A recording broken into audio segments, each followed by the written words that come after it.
ਸਾਰਿਆਂ ਨੂੰ ਸਤਿ ਸ਼੍ਰੀ ਅਕਾਲ। ਸਵਾਗਤ ਕਰਦੀ ਹਾਂ ਮੈਂ ਤੁਹਾਡਾ ਆਪਣੇ channel math with Sumanpreet Kaur ਤੇ ਮੈਂ ਹਾਂ ਸੁਮਨਪ੍ਰੀਤ ਕੌਰ। ਅੱਜ ਦੀ ਇਸ ਵੀਡੀਓ ਦੇ ਵਿੱਚ ਅਸੀਂ ਹਿਸਟਰੀ ਦੀ ਕਲਾਸ 3 ਕਰਨ ਜਾ ਰਹੇ ਹਾਂ। ਹਾਂਜੀ, ਜਿਹੜੇ ਵੀ ਸਟੂਡੈਂਟ ਪੰਜਾਬ ਦੇ ਕਿਸੇ ਵੀ ਕੰਪੀਟੀਟਿਵ ਐਗਜ਼ਾਮ ਦੀ ਤਿਆਰੀ ਕਰ ਰਹੇ ਨੇ, like Punjab police constable, Punjab police sub inspector ਜਾਂ ਫਿਰ ਫਾਇਰਮੈਨ ਦੇ ਐਗਜ਼ਾਮ ਦੀ ਤਿਆਰੀ ਕਰ ਰਹੇ ਨੇ, ਉਹ ਇਸ ਵੀਡੀਓ ਨੂੰ ਭੁੱਲ ਕੇ ਵੀ ਨਾ ਛੱਡਣ। ਹਾਂਜੀ, ਇਹ PDF ਮੈਂ ਪਹਿਲਾਂ ਤਿਆਰ ਕਰ ਚੁੱਕੀ ਸੀ, ਪਰ ਉਸ ਤੋਂ ਬਾਅਦ ਮੈਂ ਦੇਖਿਆ ਕਿ ਸਟੂਡੈਂਟਸ ਦੇ ਕਮੈਂਟ ਆ ਰਹੇ ਸੀ ਕਿ ਜਿਹੜੀਆਂ ਆਪਸ਼ਨਸ ਆ ਉਹਨਾਂ ਨੂੰ ਤੁਸੀਂ ਪੰਜਾਬੀ ਦੇ ਵਿੱਚ ਨੋਟ ਕਰਿਆ ਕਰੋ। ਤਾਂ ਹੁਣ ਜੋ ਵੀ ਆਪਣੀ ਕੱਲ੍ਹ ਤੋਂ ਕਲਾਸ ਲੱਗੇਗੀ ਆਪਸ਼ਨ ਪੰਜਾਬੀ ਦੇ ਵਿੱਚ ਹੀ ਐਡ ਕਰਾਂਗੀ, ਕਿਉਂਕਿ ਬਹੁਤ ਸਾਰੇ ਸਟੂਡੈਂਟਸ ਦੇ ਮੈਨੂੰ ਇੰਗਲਿਸ਼ ਦੇ ਵਿੱਚ ਕਮੈਂਟ ਆ ਰਹੇ ਸੀ, ਤਾਂ ਮੈਂ ਉਹਨਾਂ ਦੇ ਕਰਕੇ ਆਪਸ਼ਨਸ ਆ ਜਿਹੜੀਆਂ ਇੰਗਲਿਸ਼ ਦੇ ਵਿੱਚ ਐਡ ਕਰ ਦਿੱਤੀਆਂ ਸੀ। ਠੀਕ ਹੈ, ਪਰ ਹੁਣ ਸਟੂਡੈਂਟਸ ਦੀ ਡਿਮਾਂਡ 'ਤੇ ਆਪਸ਼ਨ ਤੁਹਾਨੂੰ ਕੱਲ੍ਹ ਤੋਂ ਪੰਜਾਬੀ ਦੇ ਵਿੱਚ ਹੀ ਮਿਲਣਗੀਆਂ। ਅੱਜ ਵਾਲਾ PDF ਮੈਂ ਪਹਿਲਾਂ ਤਿਆਰ ਕਰ ਲਿਆ ਸੀ ਅਤੇ ਇਸ ਦੇ ਵਿੱਚ ਮੈਂ ਤੁਹਾਨੂੰ ਆਪਸ਼ਨ ਪੰਜਾਬੀ ਦੇ ਵਿੱਚ ਨਾਲ ਦੀ ਨਾਲ ਦੱਸ ਦੇਵਾਂਗੀ। ਠੀਕ ਹੈ, ਸੋ ਤੁਸੀਂ ਵੀਡੀਓ ਨੂੰ ਪੂਰੇ ਧਿਆਨ ਦੇ ਨਾਲ ਦੇਖਣਾ, ਕਿਉਂਕਿ ਬਹੁਤ ਹੀ ਇੰਪੋਰਟੈਂਟ ਟੌਪਿਕ ਆ ਤੁਹਾਡੇ ਲਈ ਹਿਸਟਰੀ ਦਾ ਇਹ। ਜੇ ਇਸ ਨੂੰ ਦੇਖਣ ਤੋਂ ਬਾਅਦ ਜਾਂ ਤੁਸੀਂ ਇਸ ਜਿਹੜੀਆਂ ਹਿਸਟਰੀ ਦੀ ਕਲਾਸ ਮੇਰੇ ਨਾਲ ਲਗਾ ਲੈਂਦੇ ਹੋ ਨਾ, ਅੱਗੇ ਜਾ ਕੇ ਤੁਸੀਂ RBI SSC ਦਾ ਕੋਈ ਵੀ ਐਗਜ਼ਾਮ ਦਓਗੇ, SBI ਬੈਂਕ ਦਾ ਵੀ ਦਓਗੇ, ਤਾਂ ਉਸ ਦੇ ਵਿੱਚ ਵੀ ਤੁਹਾਨੂੰ ਹਰੇਕ ਟੌਪਿਕ ਦੇ ਵਿੱਚੋਂ ਇੱਕ MCQ ਜ਼ਰੂਰ ਆਉਣਾ ਹੈ। ਤਾਂ ਇਸ ਕਰਕੇ ਵੀਡੀਓ ਨੂੰ ਪੂਰੇ ਧਿਆਨ ਨਾਲ ਦੇਖਿਓ। ਜੇਕਰ ਤੁਸੀਂ ਇੱਕ ਵਾਰ ਮੇਰੇ ਚੈਨਲ ਤੋਂ ਤਿਆਰੀ ਕਰ ਲੈਂਦੇ ਹੋ ਤਾਂ ਤੁਹਾਨੂੰ ਆਪਣੇ ਆਪ ਅੱਗੇ ਜਾ ਕੇ ਪਤਾ ਚੱਲੇਗਾ ਕਿ ਹਾਂ ਅਸੀਂ ਇੱਕ ਵਾਰ ਤਿਆਰੀ ਕੀਤੀ ਸੀ, ਉਸ ਦੇ ਫਾਇਦੇ ਤੁਹਾਨੂੰ ਅੱਜ ਵੀ ਹੋ ਰਹੇ ਨੇ। ਠੀਕ ਹੈ, ਤਾਂ ਜ਼ਿਆਦਾ ਟਾਈਮ ਵੇਸਟ ਨਾ ਕਰਦੇ ਹੋਏ ਅਸੀਂ ਅੱਜ ਦੀ ਇਹ ਵੀਡੀਓ ਸਟਾਰਟ ਕਰਦੇ ਹਾਂ। ਜੇਕਰ ਤੁਹਾਨੂੰ ਵੀਡੀਓ ਚੰਗੀ ਲੱਗੇ ਤਾਂ ਪਲੀਜ਼ ਵੀਡੀਓ ਨੂੰ ਲਾਈਕ ਅਤੇ ਸ਼ੇਅਰ ਜ਼ਰੂਰ ਕਰ ਦੇਣਾ। ਕਿਸ ਧਰਮ ਦੇ ਨਾਲ 24 ਤੀਰਥੰਕਰ ਸੰਬੰਧਿਤ ਸਨ? ਹਾਂਜੀ, ਜੈਨ ਧਰਮ ਦੇ ਨਾਲ 24 ਤੀਰਥੰਕਰ ਸੰਬੰਧਿਤ ਸਨ। Option number B is the right answer. ਇਸ ਤੋਂ ਇਲਾਵਾ ਤੁਹਾਨੂੰ ਕੁਐਸਚਨ ਇਸ ਤਰ੍ਹਾਂ ਆ ਸਕਦਾ ਕਿ ਜੈਨ ਧਰਮ ਦੇ ਨਾਲ ਕਿੰਨੇ ਤੀਰਥੰਕਰ ਸੰਬੰਧਿਤ ਸਨ? ਤਾਂ ਰਾਈਟ ਆਨਸਰ ਹੋਵੇਗਾ 24। ਪਹਿਲਾ ਕਿਹੜਾ? ਰਿਸ਼ਵਦੇਵ, ਤੇ 23ਵੇਂ ਆ ਸਾਡੇ ਪਾਰਸਵਨਾਥ, ਤੇ 24ਵੇਂ ਆ ਵਰਧਮਾਨ ਮਹਾਵੀਰ ਸਵਾਮੀ।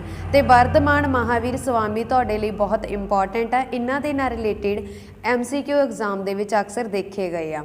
ਠੀਕ ਹੈ ਜੀ, ਅਗਲਾ ਪ੍ਰਸ਼ਨ ਅਸੀਂ ਕਰਦੇ ਹਾਂ। ਸਵੈਤਾਵਰ ਅਤੇ ਦਿਗੰਬਰ ਦੋ ਸੰਪਰਦਾਵਾਂ ਹਨ। ਹਾਂਜੀ, ਸਵੈਤਾਵਰ ਅਤੇ ਦਿਗੰਬਰ ਦੋ ਸੰਪਰਦਾਵਾਂ ਨੇ ਜੈਨ ਧਰਮ ਦੀਆਂ। Option number B is the right answer. ਦੇਖੋ, ਜਦੋਂ ਪਹਿਲੀ ਜੈਨ ਸਭਾ ਹੋਈ ਸੀ ਨਾ, ਉਸ ਦੇ ਵਿੱਚ ਇਸ ਨੂੰ ਦੋ ਭਾਗਾਂ ਦੇ ਵਿੱਚ ਡਿਵਾਈਡ ਕਰ ਦਿੱਤਾ ਗਿਆ ਸੀ, ਇੱਕ ਸਵੈਤਾਵਰ ਅਤੇ ਇੱਕ ਦਿਗੰਬਰ। ਤੇ ਜਿਹੜੀ ਦਿਗੰਬਰ ਸੀ ਇਸ ਦੇ ਪ੍ਰਧਾਨ ਸੀਗੇ ਭੱਦਰਬਾਹੂ। ਇਹ ਨੰਗੇ ਰਹਿੰਦੇ ਸੀਗੇ। ਕਿਉਂ ਨੰਗੇ ਰਹਿੰਦੇ ਸੀ? ਇਹਨਾਂ ਨੇ ਕੱਪੜਿਆਂ ਦਾ ਤਿਆਗ ਕੀਤਾ ਸੀਗਾ। ਇੱਥੇ ਤੁਹਾਨੂੰ ਨਿਵਸਤਰ ਵੀ ਲਿਖਿਆ ਆ ਸਕਦਾ, ਇਸ ਦਾ ਮਤਲਬ ਹੈ ਕਿ ਇਹ ਨੰਗੇ ਰਹਿੰਦੇ ਸੀ, ਕੱਪੜੇ ਨਹੀਂ ਪਹਿਨਦੇ ਸੀ, ਇਹਨਾਂ ਨੇ ਕੱਪੜਿਆਂ ਦਾ ਤਿਆਗ ਕੀਤਾ ਸੀਗਾ। ਤੇ ਦੂਸਰਾ ਜਿਹੜਾ ਸੀਗਾ ਸਵੈਤਾਵਰ, ਸਵੈਤਾਵਰ ਦੇ ਵਿੱਚ ਕੀ ਸੀਗਾ? ਇਸ ਦੇ ਜਿਹੜੇ ਪ੍ਰਧਾਨ ਸੀਗੇ ਉਹ ਸੀਗੇ ਸਦੁਰਪੱਦਰ, ਤੇ ਇਹ ਸਫੇਦ ਕੱਪੜੇ ਪਾ ਕੇ ਰੱਖਦੇ ਸੀ। ਇਹਨਾਂ ਦਾ ਪ੍ਰਮੁੱਖ ਕੇਂਦਰ ਕੀ ਸੀਗਾ? ਇਹਨਾਂ ਦਾ ਪ੍ਰਮੁੱਖ ਕੇਂਦਰ ਸੀਗਾ ਮਗਧ। ਜਿਹੜਾ ਕਿ ਵਿਹਾਰ ਵਾਲਾ ਏਰੀਆ ਵਾ ਉਹ ਪਹਿਲਾਂ ਮਗਧ ਦੇ ਨਾਮ ਨਾਲ ਜਾਣਿਆ ਜਾਂਦਾ ਸੀ। ਠੀਕ ਹੈ, ਤੇ ਜੇਕਰ ਅਸੀਂ ਗੱਲ ਕਰੀਏ ਦਿਗੰਬਰ ਦੀ, ਤਾਂ ਇਸ ਦਾ ਏਰੀਆ ਕਿਹੜਾ ਵਾ? ਕਰਨਾਟਕ। ਠੀਕ ਹੈ, ਇਹ ਵੀ ਤੁਸੀਂ ਧਿਆਨ 'ਚ ਰੱਖਣਾ। ਅਗਲਾ ਪ੍ਰਸ਼ਨ ਆ, ਵਰਧਮਾਨ ਮਹਾਵੀਰ ਨੇ ਕਿਹੜੀ ਭਾਸ਼ਾ ਵਿੱਚ ਪ੍ਰਚਾਰ ਕੀਤਾ? ਆਨਸਰ ਤੁਹਾਡੇ ਸਾਹਮਣੇ ਸ਼ੋ ਹੋ ਗਿਆ। ਵਰਧਮਾਨ ਮਹਾਵੀਰ ਨੇ ਪ੍ਰਾਕ੍ਰਿਤ ਭਾਸ਼ਾ ਦੇ ਵਿੱਚ ਪ੍ਰਚਾਰ ਕੀਤਾ ਸੀ। Option number D is the right answer, Prakrit. ਠੀਕ ਹੈ, ਪ੍ਰਾਕ੍ਰਿਤ ਭਾਸ਼ਾ ਦੇ ਵਿੱਚ ਇਹਨਾਂ ਨੇ ਪ੍ਰਚਾਰ ਕੀਤਾ ਸੀਗਾ। ਤੇ ਇਹਨਾਂ ਦੀ ਜਿਹੜੀ ਲਿਪੀ ਆ, ਪ੍ਰਾਕ੍ਰਿਤ ਭਾਸ਼ਾ ਦੀ ਲਿਪੀ ਕਿਹੜੀ ਆ?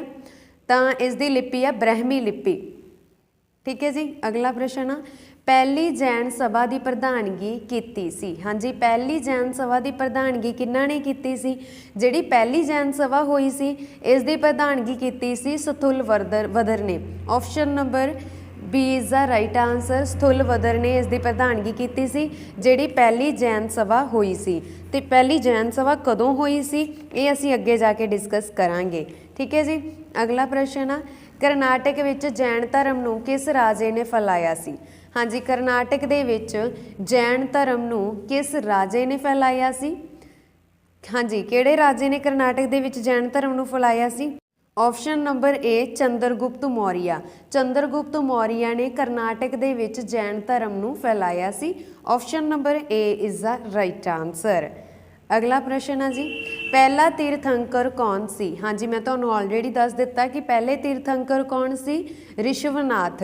ठीक है, इन्होंने जैन धर्म की स्थापना की सी, पर जैन धर्म के रीयल फाउंडर आ जो मन्ने जाते हैं वर्धमान। ठीक है, इस गल का तुसीं ध्यान रखना। तो पहले तीर्थंकर आ Rishabhanath. Option number A is the right answer. अगला प्रश्न, तीर्थंकर कौन है तो जिसकी इतिहासिकता तो शक तो परे आ, मतलब जिसकी इतिहासिकता तो जिसकी हिस्टरी तो शक नहीं किया जा सकता, वो तीर्थंकर कौन आ? तो वो मन्ने गए आ Parshvanath. Option number D is the right answer. देखो पार्श्वनाथ, इन्हों के पिता का नाम सी अश्वसैन। ये काशी दे सी, काशी जानी कि वाराणसी दे सी। ठीक है, ये भी तुसीं याद रखना। राजा सी ये काशी दे, जानी कि वाराणसी दे राजा सी। ठीक है जी।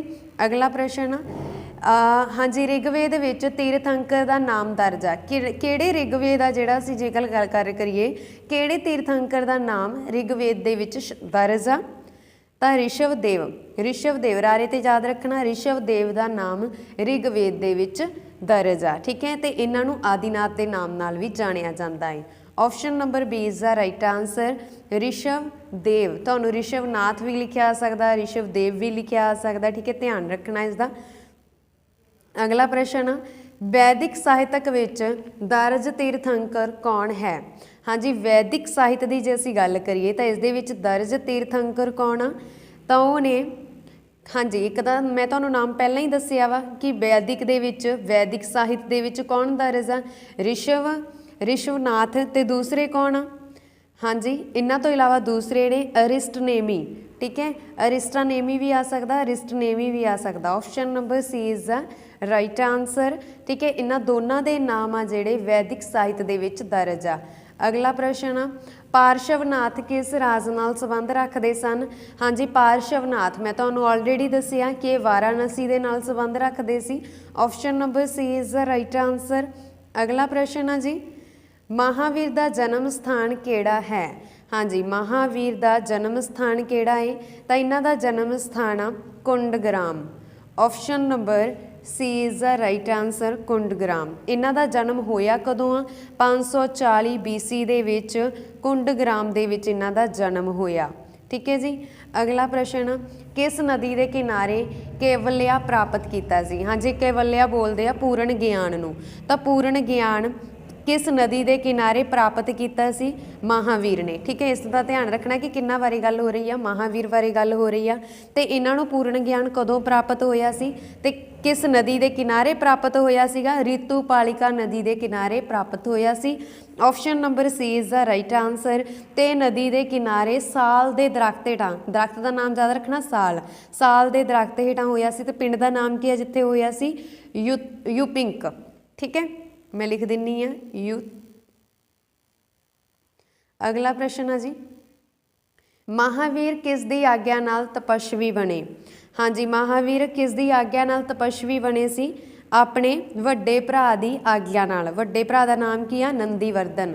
Option number D is the right answer. अगला प्रश्न है जी, जैन धर्म के अनुसार केड़ा ज्ञान का स्रोत नहीं है? हाँ जी, जैन धर्म के अनुसार ज्ञान का स्रोत केड़ा नहीं गा? देखो, जेकर असी गल करिए परीक्षता की, तो यह भी जैन धर्म का ज्ञान का स्रोत आ। ठीक है, तो जेकर असी गल करिए अनुमान की, यह भी ज्ञान का स्रोत मन्निया गया वा। तो तीर्थंकर तो तुहानूं पहले ही पता वा कि ग्रान, इन्हां तीर्थंकर का भी कहना वा कि यह ज्ञान का स्रोत ही मन्निया गया वा। जिहड़ा तीर्थंकरां का कहना वा ओह, जां कह सकते उन्हां दे वचन सी जो, उन्हां नूं भी ज्ञान ही मन्निया गया। पर वेदां की गल करिए, जैन धर्म ये मनदा कि वेदां दे विच किसी भी प्रकार का ज्ञान नहीं गा। ठीक है, option number D is the right answer. अगला प्रश्न, जैन साहित्य के किन्ने अंग हैं? हाँ जी, जैन साहित्य के किन्ने अंग आ? देखो, जैन साहित्य आ जे, आगम लिखिया आ जे, पूर्व लिखिया आ जे, इसका मतलब जैन धर्म की ही गल हो रही है। ठीक है, जैन साहित्य लिखिया आ जे, इस तो इलावा आगम लिखिया आ जे, इस तो इलावा पूर्व लिखिया आ जे। तो जिहड़ा जैन साहित्य इस दे 12 अंग सी ते 12 ही उपअंग सी। किन्ने अंग सी? 12 अंग सी, 12 उपअंग सी। इन्हां दे विचों 10 परिकरण सी, 6 संध सूत्र सी, 4 मूल सूत्र सीगे ਤੇ ਇਹਨਾਂ ਨੂੰ ਲਿਖਿਆ ਕਿਹਦੇ ਵਿੱਚ ਗਿਆ ਸੀ ਵੈਸੇ, ਜੇ ਅਸੀਂ ਗੱਲ ਕਰੀਏ ਜੈਨ ਸਾਹਿਤ ਨੂੰ, ਤਾਂ ਇਸ ਨੂੰ ਮੈਂ ਤੁਹਾਨੂੰ ਆਲਰੇਡੀ ਦੱਸਿਆ ਪ੍ਰਕਿਰਤਿਕ ਭਾਸ਼ਾ ਦੇ ਵਿੱਚ ਲਿਖਿਆ ਗਿਆ ਸੀ। ਠੀਕ ਹੈ ਜੀ, ਤਾਂ ਹੁਣ ਤੁਹਾਨੂੰ ਪਤਾ ਲੱਗ ਗਿਆ ਹੋਵੇਗਾ ਕਿ ਇਸ ਦੇ ਕਿੰਨੇ ਅੰਗ ਆ, 12। Option number B is the right answer. अगला प्रश्न, पहली जैन सभा की प्रधानगी किसने की सी? हाँ जी, पहली जैन सभा की प्रधानगी किन्ना ने की सी? सथुल पद्दर ने की सी। Option number C is the right answer. पहली जैन सभा कदों हुई सी? पहली जैन सभा लगभग 300 BC के आस पास हुई सी ते इसनूं चंद्रगुप्त मौर्य द्वारा करवाया गया सी ते इस दे प्रधान बनाए गए सी सथुल पद्दर। ते जैन सभा हुई कित्थे सी? पहली जैन सभा पाटलीपुत्र दे विच हुई सी। ठीक है, इस गल का भी तुसीं ध्यान रखना। अगला प्रश्न, दूजी जैन सभा कित्थे हुई सी? समिति ला लो जां सभा ला लो, सेम ही मीनिंग हुंदा। दूजी जैन सभा कित्थे हुई सी? तां इह हुई सी बल्लावी दे विच। ठीक है, कित्थे हुई सी? बल्लावी दे विच। Option number B is the right answer. ये कित्थे आ? गुजरात दे विच आ। ठीक है, ते जो दूसरी जैन सभा कदों हुई सी? दूसरी जैन सभा 512 ईस्वी दे विच हुई सी। ठीक है जी, तो इसनूं किहने करवाया सीगा? इसनूं करवाया सीगा कुमार गुप्त ने। ठीक है, तो इसकी प्रधानगी किन्ना ने की सी? ऋषि देवादी ने। हो सकता देवादी ऋषि आ जाए, हो सकता ऋषि देवादी आ जाए। ठीक है, ये अगे पिछे आ सकते हैं लिखे हुए। अगला प्रश्न, पंचम शब्द का की अर्थ है? हाँ जी, पंचम शब्द का की अर्थ आ? पंचम शब्द का अर्थ आ देखो 5 रूल। ठीक है, 5 निज़म। Option number B is the right answer. किहड़े किहड़े निज़म आ वो? सच, अहिंसा, सच ते अहिंसा तो तुहानूं पता। इस तो इलावा अस्तेव, ठीक है, अस्त्या। उस तो बाद आपां गल करिए अपरिग्रह आ सकदा। ठीक है, 5 तंत दी 5 रूल की जे गल करिए तो 5वां सीगा ब्रह्मचारिया, ब्रह्मचारिया। ठीक है, इसका हुण तुसीं ध्यान रखना। पहला सीगा सच, जानी कि असीं सारे सच बोलते हैं, सच बोलना। अहिंसा, किसी तो हिंसा ना करनी, मतलब कि किसी दे कीड़ी तक दे डंडा भी ना मारना। ठीक है, अस्त्या मतलब कदे चोरी ना करनी। अपरिग्रह मतलब किसी की संपत्ति ते कोई हक ना जमाना। ब्रह्मचारिया, ये जिहड़ा ब्रह्मचारिया वा ये इंपॉर्टेंट आ। ये शब्द वर्धमान ने जोड़िया सी, इसका मतलब आ स्त्री तो दूरी। ठीक है, ये 5 तत्थ आ, 5 रूल आ। अगला प्रश्न, महावीर ने किन्ने गंधर नियुक्त किए सी? हाँ जी, महावीर ने किन्ने गंधर नियुक्त किए सी? तो इन्हों ने किन्ने किए सीगे जी? मैं देखो आप गल करिए 11 किए सी इन्हों ने वैसे तो। Option number C is the right answer है। डिटेल दे विच गल करते हैं कि गंधर की हुंदा वा। ठीक है, इत्थे लिखिया ना गंधर, ये की हुंदा वा? जिवें आप गल करिए महावीर आ, इन्हां दे चेले बहुत ज़्यादा सी, मन के चलो इन्हां दे 100 चेले सी। ठीक है, इन्हां 100 दे विचों इन्हां ने 11 बंदे मेन चुन लए सी। ਜਿਹੜੇ 11 ਬੰਦੇ ਇਹਨਾਂ ਨੇ ਮੇਨ ਚੁਣੇ ਸੀ, ਇਹ 11 ਬੰਦੇ ਇਹਨਾਂ 100 ਚੇਲਿਆਂ ਨੂੰ ਡੀਲ ਕਰਦੇ ਸੀ, ਜਾਣੀ ਕਿ 11 ਬੰਦੇ 100 ਚੇਲਿਆਂ ਨੂੰ ਕੰਟਰੋਲ ਕਰਦੇ ਸੀ। ਅਤੇ ਜੇਕਰ ਇਹਨਾਂ ਦੇ ਵਿੱਚੋਂ ਆਪਾਂ ਗੱਲ ਕਰੀਏ 10 ਦੀ ਤਾਂ ਮਹਾਵੀਰ ਦੇ ਸਮੇਂ ਹੀ ਮੌਤ ਹੋ ਗਈ ਸੀ, ਬਚਿਆ ਸੀ ਸਿਰਫ ਇੱਕ, ਉਹਨਾਂ ਦਾ ਨਾਮ ਕੀ ਸੀ? ਸੁਦਰਮਨ। ਠੀਕ ਹੈ, ਫਿਰ ਉਸ ਨੂੰ ਜੈਨ ਧਰਮ ਦਾ ਪ੍ਰਧਾਨ ਬਣਾ ਦਿੱਤਾ ਗਿਆ ਸੀ, ਜਾਂ ਆਪਾਂ ਕਹਿ ਸਕਦੇ ਹਾਂ ਜੈਨ ਸੰਘ ਦਾ ਪ੍ਰਧਾਨ ਬਣਾ ਦਿੱਤਾ ਗਿਆ ਸੀ। ਠੀਕ ਹੈ, ਇਸ ਗੱਲ ਦਾ ਧਿਆਨ ਰੱਖਣਾ। अगला प्रश्न, जैन साहित्य विच किहड़ा शब्द लागू नहीं हुंदा? हाँ जी, जैन साहित्य की जे असीं गल करिए तो इस दे विच किहड़ा शब्द आ जिहड़ा लागू नहीं हुंदा? देखो अगम, अंगा ते चुरिका। ठीक है, ये की है? जैन साहित्य के शब्द आ। पर जे असीं गल करिए पिटक दी, यह बौद्ध धर्म का, पिटक किहदा वा? बौद्ध धर्म का। Option B is the right answer है। अगला प्रश्न, वर्धमान महावीर का जन्म होया सी? हाँ जी, वर्धमान महावीर का जन्म कदों होया? ਜਾਂ कित्थे होया? वर्धमान महावीर का जन्म 500 BC ਦੇ ਵਿੱਚ ਹੋਇਆ, 500 BC ਦੇ ਵਿੱਚ ਹੋਇਆ। ਪਰ ਤੁਹਾਨੂੰ ਨਾ 599 ਮਿਲੂਗਾ ਕਈ ਬੁੱਕਸ ਦੇ ਵਿੱਚ, ਇਹ ਵੈਲਿਡ ਨਹੀਂਗਾ। ਜਿਹੜੀ NCERT ਆ ਉਹ 500 BC ਕਹਿੰਦੀ ਆ ਤੇ ਤੁਹਾਡਾ NCERT ਦੇ ਅਕੋਰਡਿੰਗ ਹੀ ਰਾਈਟ ਮੰਨਿਆ ਜਾਣਾ। ਇਸ ਗੱਲ ਦਾ ਧਿਆਨ ਰੱਖਣਾ। ਵਰਧਮਾਨ ਮਹਾਵੀਰ ਦਾ ਜਨਮ 500 BC ਦੇ ਵਿੱਚ ਕਿੱਥੇ ਹੋਇਆ ਸੀ? ਕੁੰਡਗ੍ਰਾਮ ਦੇ ਵਿੱਚ ਹੋਇਆ ਸੀ। Option number A is the right answer. ਅਗਲਾ ਪ੍ਰਸ਼ਨ, ਜੈਨ ਧਰਮ ਦੇ त्रिरत्न विच हेठां लिखियां विचों किहड़ा शामिल है?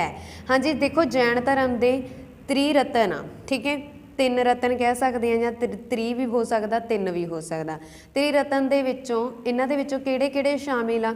ਦੇਖੋ ਪਹਿਲਾ ਹੈਗਾ ਸੱਚਾ ਵਿਸ਼ਵਾਸ, ਫਿਰ ਸੱਚਾ ਗਿਆਨ, ਫਿਰ ਸੱਚਾ ਆਚਰਣ, ਠੀਕ ਹੈ, ਜਾਂ ਚੰਗਾ ਵਿਸ਼ਵਾਸ, ਚੰਗਾ ਗਿਆਨ, ਚੰਗਾ ਆਚਰਣ, ਯਾਨੀ ਕਿ all of the above is the right answer ਹੈ। ਉਪਰੋਕਤ ਸਾਰੇ ਹੀ ਤ੍ਰਿਰਤਨ ਮਤਲਬ ਇਹ ਤਿੰਨ ਜਿਹੜੇ ਰਤਨ ਆ ਇਹ ਜੈਨ ਧਰਮ ਦੇ ਵਿੱਚ ਸ਼ਾਮਿਲ ਆ। ਅਗਲਾ ਪ੍ਰਸ਼ਨ ਆ ਜੀ, ਵਰਧਮਾਨ ਮਹਾਵੀਰ ਦੀ ਮਾਤਾ ਕੌਣ ਸੀ? ਹਾਂਜੀ, ਵਰਧਮਾਨ ਮਹਾਵੀਰ ਦੇ ਪਿਤਾ ਕੌਣ ਸੀ? ਪਹਿਲਾਂ ਇਹ ਤੁਸੀਂ ਕਮੈਂਟ ਬਾਕਸ ਦੇ ਵਿੱਚ ਲਿਖੋਗੇ ਕਿਉਂਕਿ ਅਸੀਂ ਉੱਪਰ ਗੱਲ ਕਰ ਚੁੱਕੇ ਹਾਂ, ਠੀਕ ਹੈ। ਤੇ ਵਰਧਮਾਨ ਮਹਾਵੀਰ ਦੀ ਮਾਤਾ ਕੌਣ ਸੀ? ਤਾਂ ਇਹਨਾਂ ਦੀ ਮਾਤਾ ਸੀ ਜੀ Trishala. Option number A is the right answer. ਤੇ ਇਹ ਰਾਜਾ ਚੇਤਕ ਦੀ ਭੈਣ ਸੀ। ਅਗਲਾ ਪ੍ਰਸ਼ਨ, ਵਰਧਮਾਨ ਮਹਾਵੀਰ ਨੂੰ ਡੈਸ਼ ਵੀ ਕਿਹਾ ਜਾਂਦਾ ਹੈ? ਹਾਂਜੀ, ਵਰਧਮਾਨ ਮਹਾਵੀਰ ਨੂੰ ਜੈਨ ਕਿਹਾ ਜਾਂਦਾ ਹੈ। Option number B is the right answer, ਠੀਕ ਹੈ। Option number B is the right answer ਹੈ ਜੈਨ। ਜੈਨ ਦਾ ਮਤਲਬ ਹੁੰਦਾ ਉਹ ਵਿਅਕਤੀ ਜਿਸ ਨੇ ਆਪਣੇ 5 ਗਿਆਨ ਇੰਦਰੀਆਂ ਨੂੰ ਜਿੱਤ ਲਿਆ ਹੋਵੇ, ਉਸ ਨੂੰ ਅਸੀਂ ਬੋਲਦੇ ਹਾਂ ਜੈਨ, ਠੀਕ ਹੈ। ਵਰਧਮਾਨ ਮਹਾਵੀਰ ਨੂੰ ਜੈਨ ਬੋਲਿਆ ਜਾਂਦਾ ਸੀ, ਠੀਕ ਹੈ ਜੀ। ਅਗਲਾ ਪ੍ਰਸ਼ਨ ਹੈ, ਜੈਨ ਧਰਮ ਦੀਆਂ 5 ਕਸਮਾਂ ਨਾਲ ਸੰਬੰਧਿਤ ਹਨ? ਹਾਂਜੀ, ਜਿਹੜੀਆਂ ਜੈਨ ਧਰਮ ਦੀਆਂ 5 ਕਸਮਾਂ ਨੇ ਉਹ ਕਿਹੜੀਆਂ ਨੇ ਜਾਂ ਕਿਸ ਨਾਲ, ਇਹਨਾਂ ਦੇ ਵਿੱਚੋਂ ਕਿਹੜੀ ਆਪਸ਼ਨ ਉਸ ਦੇ ਨਾਲ ਸੰਬੰਧਿਤ ਆ? ਤਾਂ ਇਸ ਦਾ ਰਾਈਟ ਆਂਸਰ ਹੋਵੇ, ਦੇਖੋ ਅਸੀਂ ਇਹਨਾਂ ਦੀ ਗੱਲ ਕਰ ਚੁੱਕੇ ਹਾਂ, right knowledge, right faith, right conduct, ਇਹਨਾਂ ਦੀ ਗੱਲ ਅਸੀਂ ਕਰ ਚੁੱਕੇ ਹਾਂ ਕਿ ਇਹ ਤ੍ਰਿਰਤਨ ਆ ਜੈਨ ਧਰਮ ਦੇ, ਠੀਕ ਹੈ। ਪਰ ਉਹਨਾਂ ਨੇ ਪੁੱਛਿਆ 5 ਕਸਮਾਂ। 5 ਕਸਮਾਂ ਮੈਂ ਤੁਹਾਨੂੰ ਪਹਿਲਾਂ ਦੱਸਿਆ, ਸੱਚ, ਅਹਿੰਸਾ, ਅਸਤਿਆ, ਅਪਰਿਗ੍ਰਹਿ ਤੇ ਬ੍ਰਹਮਚਾਰੀਆ। ਇਸ ਦਾ ਮਤਲਬ ਇਸ ਦਾ ਰਾਈਟ ਆਂਸਰ ਹੈ ਨਨ ਆਫ ਦੀਜ਼, ਯਾਨੀ ਕਿ ਇਹਨਾਂ ਵਿੱਚੋਂ ਕੋਈ ਨਹੀਂ। ਅਗਲਾ ਪ੍ਰਸ਼ਨ ਆ ਜੀ, ਵਰਧਮਾਨ ਮਹਾਵੀਰ ਦੀ ਮੌਤ ਕਦੋਂ ਹੋਈ? ਹਾਂਜੀ, ਵਰਧਮਾਨ ਮਹਾਵੀਰ ਦੀ ਮੌਤ ਕਦੋਂ ਹੋਈ ਸੀ? 70 ਸਾਲ ਦੀ ਉਮਰ ਦੇ ਵਿੱਚ ਹੋਈ ਸੀ, ਠੀਕ ਹੈ। ਤੇ ਇੱਥੇ ਇਹ ਪੁੱਛ ਰਹੇ ਆ ਕਿ ਵਰਧਮਾਨ ਮਹਾਵੀਰ ਦੀ ਮੌਤ ਹੋਈ ਸੀ ਕਿੱਥੇ ਹੋਈ ਸੀ? ਪਾਵਾ ਦੇ ਵਿੱਚ। Option number A is the right answer. ਦੇਖੋ 468 BC ਦੇ ਵਿੱਚ ਪਾਵਾਪੁਰੀ ਦੇ ਵਿੱਚ ਇਹਨਾਂ ਦੀ ਡੈਥ ਹੋਈ ਸੀ, ਠੀਕ ਹੈ। ਤੇ ਇਹਨਾਂ ਦੀ ਮੌਤ ਨੂੰ ਜੈਨ ਧਰਮ ਦੇ ਵਿੱਚ ਨਿਰਵਾਣ ਬੋਲਿਆ ਜਾਂਦਾ, ਬੌਧ ਧਰਮ ਦੇ ਵਿੱਚ ਮਹਾਪ੍ਰੀ ਨਿਰਵਾਣ ਬੋਲਿਆ ਜਾਂਦਾ। ਤੇ 42 ਸਾਲ ਦੀ ਉਮਰ ਵਿੱਚ ਇਹਨਾਂ ਨੂੰ ਗਿਆਨ ਮਿਲਿਆ ਸੀ, 70 ਸਾਲ ਦੀ ਉਮਰ ਵਿੱਚ ਇਹਨਾਂ ਦੀ ਮੌਤ ਹੋ ਗਈ। ਹਾਂਜੀ, ਇਸ ਦੇ ਨਾਲ ਸਾਡੀ ਅੱਜ ਦੀ ਇਹ ਵੀਡੀਓ ਖਤਮ ਹੁੰਦੀ ਆ ਤੇ ਕੱਲ੍ਹ ਦੀ ਵੀਡੀਓ ਦੇ ਵਿੱਚ ਅਸੀਂ ਕਰਾਂਗੇ ਬੌਧ ਧਰਮ, ਠੀਕ ਹੈ ਜੀ। ਤੇ ਅੱਜ ਦੀ ਇਹ ਵੀਡੀਓ ਤੁਹਾਨੂੰ ਕਿਸ ਤਰ੍ਹਾਂ ਦੀ ਲੱਗੀ ਕਿਰਪਾ ਕਰਕੇ ਕਮੈਂਟ ਬਾਕਸ ਦੇ ਵਿੱਚ ਜ਼ਰੂਰ ਦੱਸ ਦੇਣਾ। ਜੇਕਰ ਵੀਡੀਓ ਚੰਗੀ ਲੱਗੀ ਹੋਵੇ ਤਾਂ ਪਲੀਜ਼ ਵੀਡੀਓ ਨੂੰ ਲਾਈਕ ਅਤੇ ਸ਼ੇਅਰ ਜ਼ਰੂਰ ਕਰ ਦੇਣਾ। ਧੰਨਵਾਦ ਜੀ, ਥੈਂਕਸ ਫॉर ਵਾਚਿੰਗ।